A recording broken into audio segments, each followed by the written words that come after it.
534.000 akun judi online saya take down. Sudah dibersihkan. Tetapi setiap saat juga, setiap saat masuk lagi. Iya. Oke. Yang melanggar hukum saya bersihkan. Saya tidak melihat dia di dalam negeri atau di luar negeri. Selama dia beroperasi di dalam negara kesatuan Republik Indonesia, menjadi tugas saya membersihkan. Keresahan masyarakat banyak sekali, dan saya yakin sekali banyak keresahan yang tidak terjawab.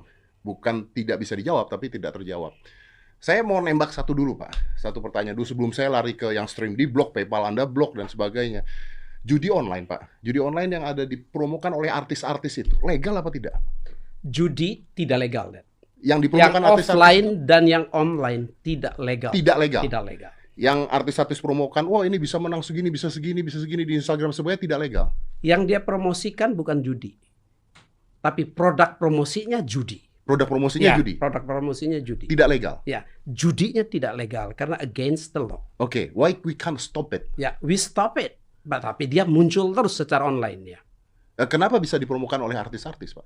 Nah, kalau artis-artis yang promosikan itu tugas penegakan hukum. Ada yang mempromosikan kegiatan ilegal. Seperti misalnya mempromosikan prostitusi.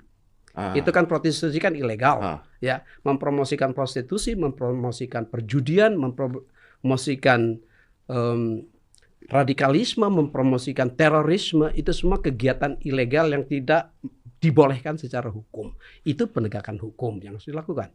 Penegakan hukum. hukum. Bukan tugasnya Menkominfo artinya ya. Kalau Menkominfo menjaga ruang digital. Oke, kenapa terus-terusan ada, Pak? Nah, karena kemudahan teknologi digital. Setiap kali dilakukan taken down, ya, dia mudah sekali untuk mengupload yang baru. Jadi kejar-kejaran di Kominfo ada sistem itu cyber drone yang bekerjanya 24 jam sehari round the clock the whole year sepanjang tahun yang melakukan patroli cyber terhadap kegiatan-kegiatan ruang digital. Tetapi peralatan itu hanya peralatan yang terkait dengan membaca numerikal, alfabetikal. Huruf. Jadi kita bisa tahu dari huruf-huruf. Dari huruf-huruf. So, ya, berarti kombinasi huruf. Ya, oke. Ya, kemudian karena ruang digital, situs-situs dan domain name itu tidak saja menggunakan alfabet tetapi numerikal, maka kita juga baru memasang numerikal.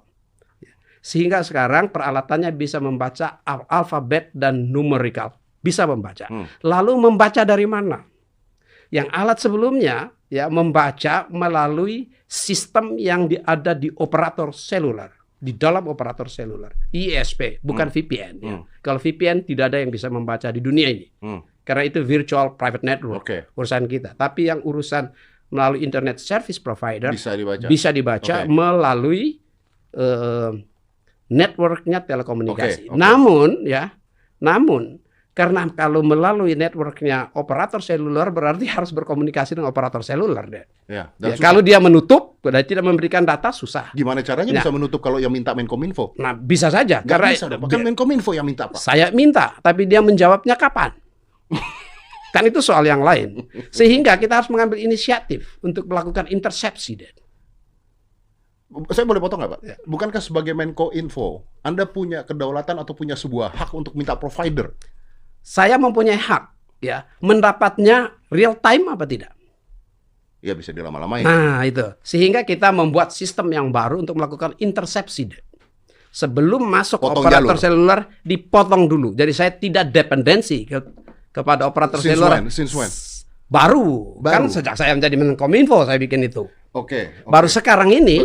Sekarang sudah bisa membaca. Sehingga lebih agresif untuk melakukan patrolinya. Masyarakat ini mengatakan bahwa judi-judi online itu yang punya orang kuat, makanya pemerintah nggak bisa ngapa-ngapain. Saya tidak melihat siapa orangnya. Yang saya lihat adalah aktivitas di dalam ruang digital yang melanggar hukum, saya bersihkan. Saya tidak melihat dia di dalam negeri atau di luar negeri. Selama dia beroperasi di dalam negara kesatuan Republik Indonesia, menjadi tugas saya membersihkannya. Persoalannya, ya, hingga saat ini dari tahun 2018 ya sampai tahun 2022 tanggal 31 Juli beberapa hari yang lalu, 2 hari yang lalu, 534.000 akun judi online saya take down.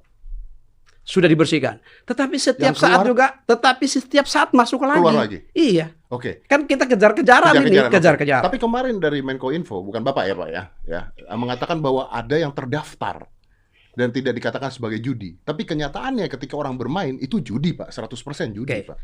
Itu dua yang berbeda, Den. Yang satu tadi yang terdaftar itu yang membuat legalisasi penyelenggara sistem elektronik. Ya. Oke. Yang satu ilegal. Yang ilegal ini dibersihkan, Ya, ilegal selesai lah ya. dibersihkan dan dia muncul Kejar-kejaran dibersihkan bukan, kejar-kejaran, setiap negara saat, kejar-kejaran. never ending. Oke. Itu akan terus. Yang legal, yang legal pada saat dia terdaftar secara legal, pada saat mendaftar bisa saja belum teridentifikasi sebagai Judi. sebagai judi. Tetapi di dalam pada saat dia melaksanakan aktivitasnya akan terlihat dia melaksanakan kegiatan perjudian atau tidak di sistem elektroniknya. Dan saat ini per hari ini saat kita detik ini berbicara ini ya Cyberdrone Kominfo sedang bekerja untuk membersihkannya. Perjudian-perjudian Yang berkedok terdaftar, legal. yang tadi terdaftar. Yang terdaftar Ya. itu. For your information, ada 10 yang teridentifikasi. Oke. Ada 10 dan 10-10 ya 10-10-nya mudah-mudahan pada saat kita berbicara ini sudah selesai mudah-mudahan. Kalau tidak within sebelum jam 24 malam ini selesai. Artinya ini masuk ke dalam pidana dong Pak? Ya, Masuk ke dalam pidana dong? itu masalah pidana, tetapi ada di mana pelaku tindak pidananya. Ya. Yang mempunyai penyelenggara sistem elektronik itu ada di mana? Apakah dia ada di Indonesia? Belum tentu. Yang ini pasti tidak. Yang mana pasti tidak? Ya, yang 10 yang sedang saya kejar. Kenapa ini. bisa tidak? Dia bisa Ya, daftar di Indonesia Pak? Oh, dia mendaftar secara online, dia bukan mendaftar offline. Dia daftar secara online. Semuanya melalui online. Jadi Oke, untuk memudahkan iklim investasi di Indonesia, ya kita lakukan offline registration. Kalau dulu kan online registration, dulu kan offline, bawa dokumen, cek nama, tanda tangan. Sekarang tidak, semuanya secara online. So there is a weakness also in the Ya. online registration. Oh, semua ada sisi. Tetapi kan saat ini kita membutuhkan Speed. kecepatan speed ya, informasi dan speed. Ya teknologi memungkinkan itu dan itu dilakukan. Nah, kelemahannya harus kita awasi. Itu yang tadi setelah teridentifikasi dilakukan verifikasi dan klarifikasi.